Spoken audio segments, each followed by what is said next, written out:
Mais effectivement, on a certaines questions, donc autour les 4 premières, donc notamment autour de Gabriel Péry. Donc le bus est en retard à cause de la piste cyclable. Pourquoi ne pas réduire la piste cyclable au profit d'un passage de bus? Pourquoi ne pas remettre Gabriel Péry en capacité maximale pour les voitures? C'est un axe important de transit et la rue est large et adaptée pour ce type de flux.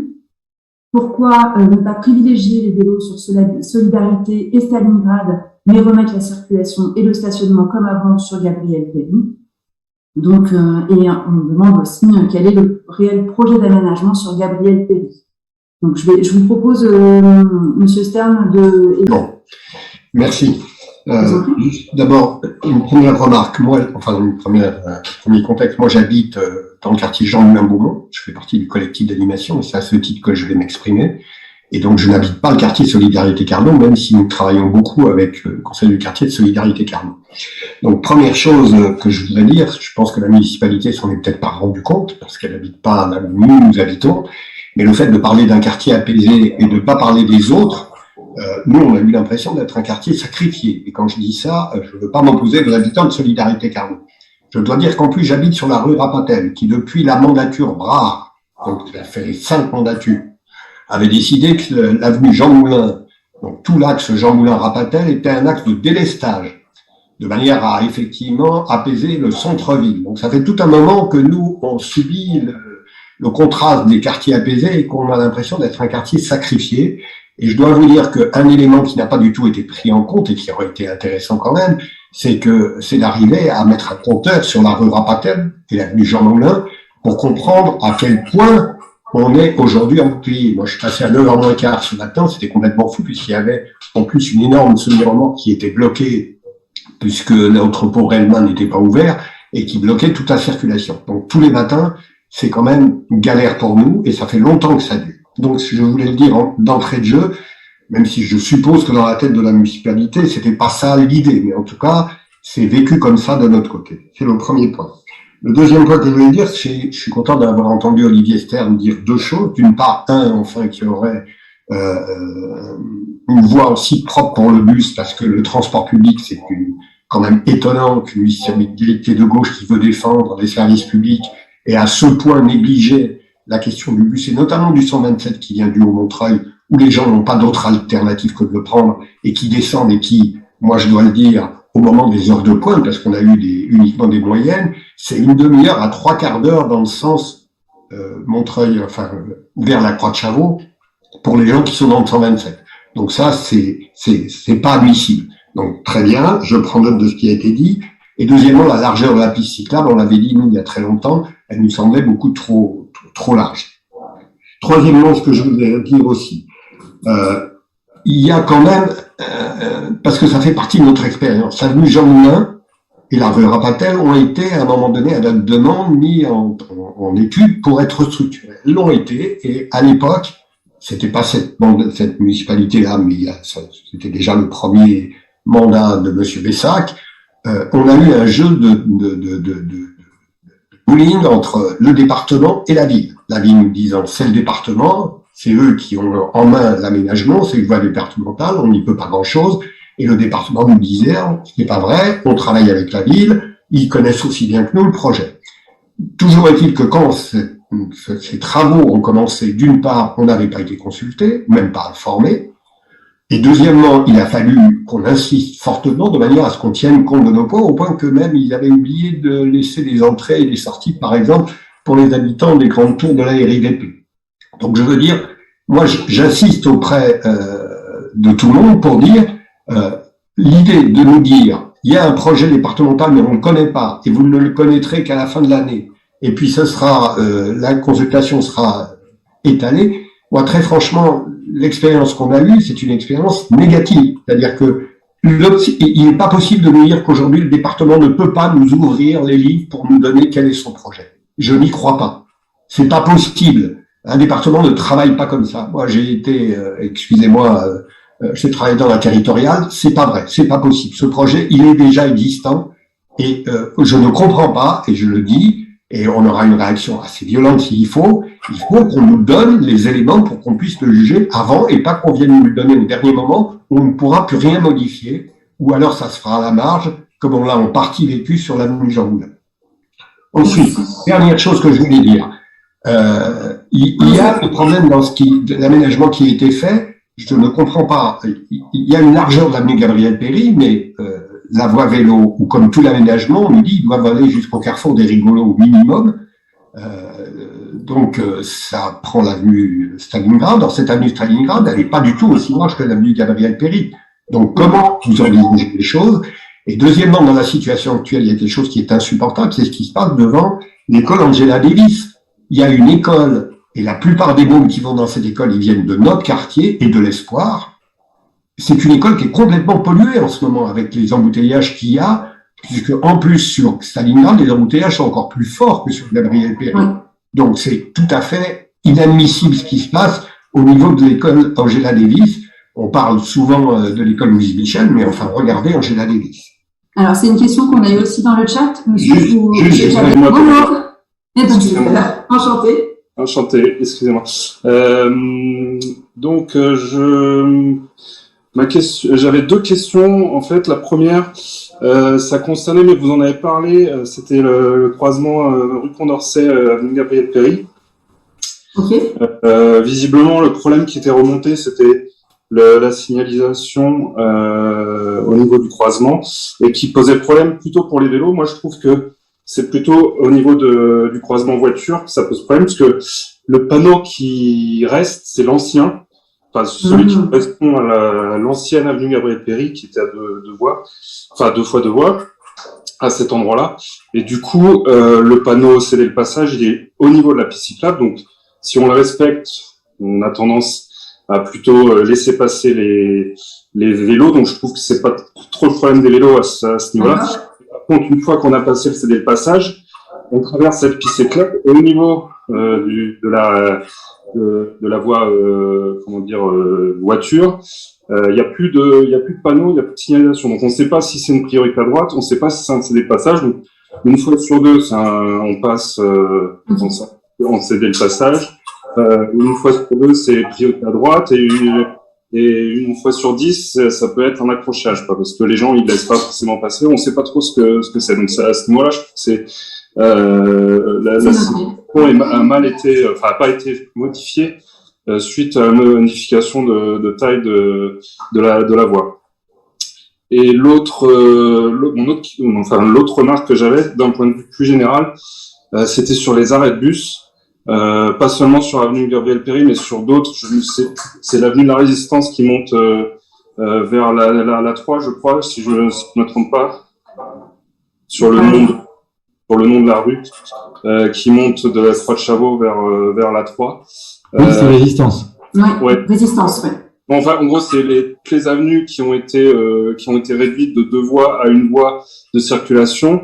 Au niveau des arrêts de bus, pourquoi on a créé des espèces de boudins noirs immondes pour augmenter les quais de bus, et pourquoi on n'a pas laissé une espèce de bateau pour que le bus puisse se garer, prendre les passagers à l'endroit de l'arrêt existant avant, et que après le bus puisse se réintégrer dans la circulation. Que là actuellement, surtout sur l'avenue de la Résistance, là qui monte à la 3, dès que le bus s'arrête, ça crée un bouchon inutile. Sur la rue Nicolas Falto que j'habite, parce que elle a été mise en impasse dans l'urgence après la mise en place des expérimentations. Bon, moi j'étais pas sur place, mais c'est ce qu'on m'a raconté, et elle a été carrément coupée. Voilà, donc là on voit la photo, et je pense qu'il y aura peut-être une solution quand même moins radicale. Alors bon, en termes de circulation, c'était pas une rue très fréquentée, mais par contre c'est une rue qui a quand même pas mal de nuisances parce qu'elle est un peu confidentielle, et du coup il y a énormément de dépôts sauvages, notamment, et la mise en impasse, le phénomène en fait, c'est encore plus tranquille, donc on a des usages type aussi gens qui viennent pour fumer du hashish dans des voitures et qui restent tout l'après-midi. Voilà. On a aussi toutes les poubelles qui se sont accumulées au niveau de la coupure. C'est sans doute dû au nouveau mode de passage des camions poubelles. Donc, toutes les poubelles sont concentrées là, les déchets tombent par terre. Bon, après, il y a l'aspect esthétique. Bien sûr, l'aménagement est particulièrement inesthétique. Alors ça, c'est temporaire. Hein. Et donc, on reste dans un aménagement temporaire. Autre part, du coup, vous avez aussi supprimé des places de stationnement. Enfin, quand je dis vous, c'est la ville. Oui. Et on a des voitures qui, attirées par le fait que ce soit en impasse, se stationnent dans le sens transversal. Ouais. Alors, c'est quand même beaucoup emprunté par les piétons, parce que c'est un peu un raccourci pour aller vers la rue de la Solidarité et vice-versa. Et là, quand vous avez des voitures qui stationnent, ou même des camions qui stationnent en transversal, le passage des piétons et des vélos est fortement gêné. Ok. Ouais. Oui. Monsieur, bonsoir. Tout à fait. Bonsoir. Moi, je me vois pas, mais c'est pas grave. D'abord, je vous remercie pour cette constatation, même si c'est très long, mais ça a le mérite d'exister. Et je vous remercie aussi de cette intention de décongestionner et de trouver des solutions, notamment pour moi le problème principal, c'était la rue de la Solidarité, qui était vraiment infernale. Donc, votre action, elle est louable. Après, j'ai l'impression que les solutions, elles sont pas adéquates pour, comme vous l'avez appelé, apaiser un quartier. Moi, j'aimerais vous faire part de ma vision d'un quartier. Un quartier, c'est comme un corps avec une circulation sanguine. Et ce qui s'est passé en coupant beaucoup de rues et d'artères, c'est qu'on a tué ce corps. On se sent avec plusieurs riverains du quartier. J'habite rue Carnot et je suis également glacier. Les gens me connaissent peut-être en 4L, notamment dans ce quartier, devant le Papa Poule au beau jour. On a un sentiment d'abord de contrainte. Quand on doit aller d'un point à un autre de temps en temps en voiture, avoir à faire un détour par Vincennes, par la rue Diderot, pour revenir par la rue Wilson, pour revenir rentrer dans le quartier par la rue Colmel-Épinay. De l'autre côté, quand on vient de Fontenay, il n'y a pas un seul axe nord-sud depuis les Rigolos avant la rue Carnot. C'est-à-dire que toutes ces rues coupées, ça congestionne comme le sang dans un corps. Et c'est pas apaisé, quoi. Ça semble plutôt en état comateux, le quartier, qu'en état apaisé pour moi. Donc, il y a la rue Seigne qui ne coule plus. Il y a la rue Malo qui ne circule pratiquement plus. Donc, si les gens veulent un quartier apaisé, c'est pas tout à fait de cette façon qu'il fallait fonctionner. Voilà, on a une mobilité de mouvement, notamment en voiture. Moi, je suis cycliste et je suis aussi conducteur, mais la coupe aussi du bout de la rue de l'Union, c'est vraiment très préjudiciable parce qu'on doit encore faire tout un tour pour retourner dans l'axe qu'on veut prendre et donc se retrouver dans des endroits très congestionnés. Et j'ai vu moi-même aujourd'hui, même des agents municipaux prendre la rue Seigne, monter sur le trottoir pour remonter dans la rue de la Solidarité et aller rue de Verdun pour retourner vers Vincennes. Donc même les agents de la mairie, avec leur voiture électrique, sont empêchés de travailler et trouvent leur solution. Je vais m'arrêter là parce que il faut qu'on laisse la parole à tout le monde, mais voilà. Merci. Alors, nous, on fait partie des citoyens un peu laissés pour compte dans ce réaménagement de quartier, puisque j'ai consulté un peu vos comptages et avenue du Président Wilson, là, c'est plus 30% de trafic entre avant et après. Donc voilà, donc on a le droit, pour la tranquillité des gens de solidarité, de se taper bouchons, pollution, incivilité et ce genre de choses-là. Et en prime, maintenant, on a beaucoup de difficultés à accéder à nos propres logements quand on doit prendre la voiture, malheureusement, puisque les solutions pour y retourner, c'est forcément de passer par Gabriel Péri, où là, on attend 20-25 minutes, une demi-heure de pouvoir accéder au croisement avec l'avenue du président Wilson et de pouvoir donc rentrer chez nous. Donc, j'ai entendu ce qui a été dit sur le réaménagement de l'avenue Gabriel Péri. J'ai entendu la possibilité de mettre une voie bus, même si je pense que c'est pas forcément ça qui créera plus de circulation pour les voitures.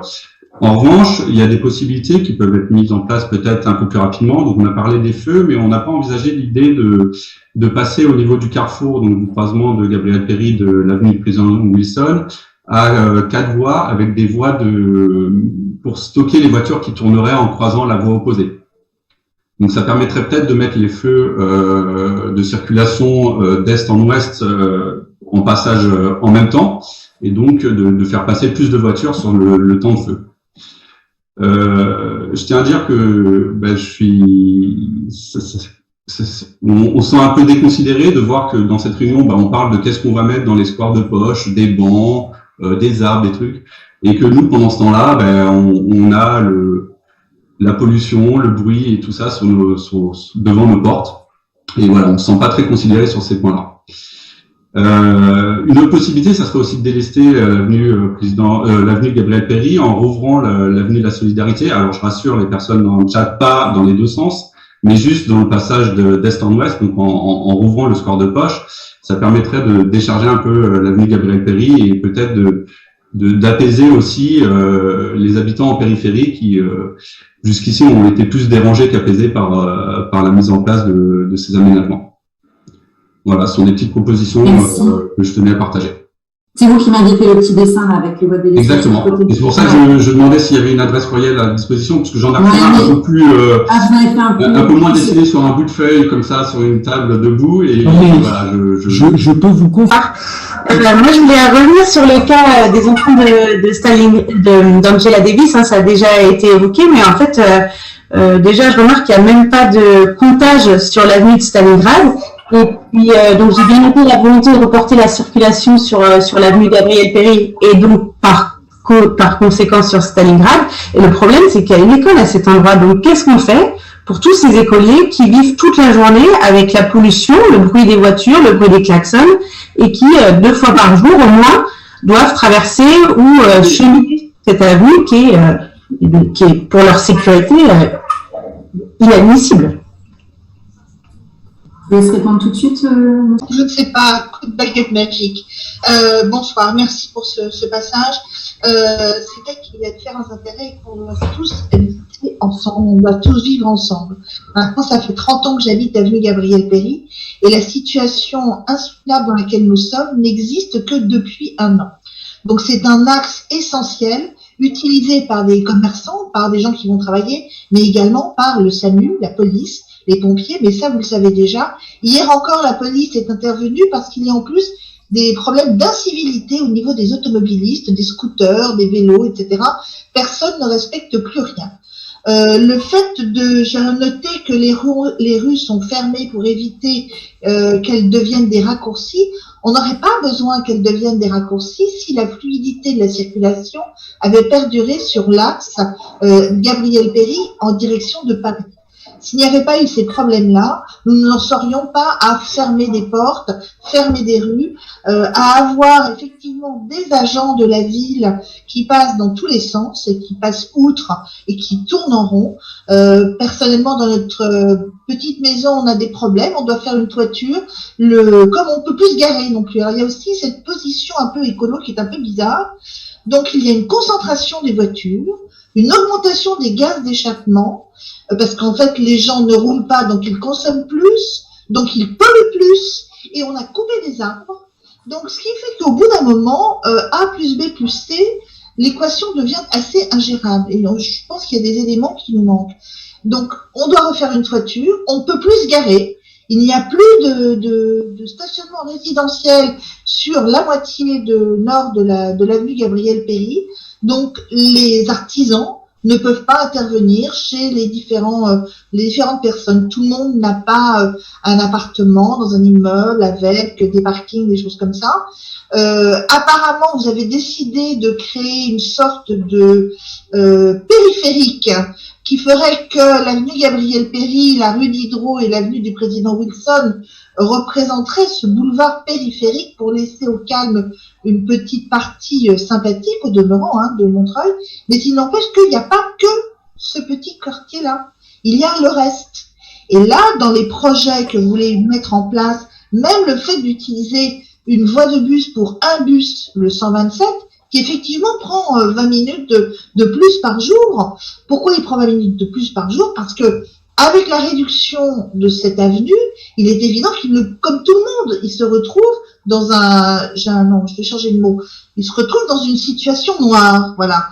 Et donc, à partir du moment où on prend en considération que cet axe principal est utilisé essentiellement le matin, parce que c'est tous les jours, maintenant, c'est 7 jours sur 7, il faut considérer qu'il faut laisser la fluidité pour tout à chacun. Non pas qu'on ne veuille pas vivre avec les vélos, c'est pas le propos.